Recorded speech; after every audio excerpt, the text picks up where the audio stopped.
২৬ March Vietnam প্রীতি match ও ৩১ March সিঙ্গাপুরের বিপক্ষে AFC Asian cup বাছাইয়ের শেষ ম্যাচকে সামনে রেখে অনুশীলন শুরু বাংলাদেশ ফুটবল দলের।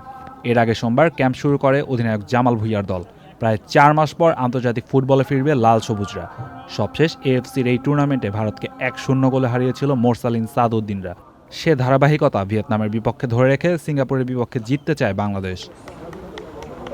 সরাসরি ভিয়েতনাম দলের সঙ্গে যোগ দেয় হেড কোচ হ্যাভিয়ার ক্যাব্রেরার ২৮ সদস্যের প্রাথমিক স্কোয়াডে নেই ইপিএল তারকা হামজা চৌধুরী। নির্ধারিত সময় পর দলের সঙ্গে যোগ দিয়ে অনুশীলনে সামিত সোম।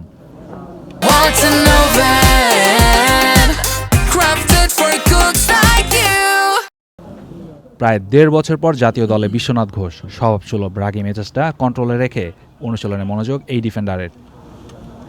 জিকোর মতো পরীক্ষিত গোলকিপার চলতি মৌসুমে কিংসের হয়ে ভালো করেও মন গলাতে পারেনি কোচ ক্যাব্রেরার।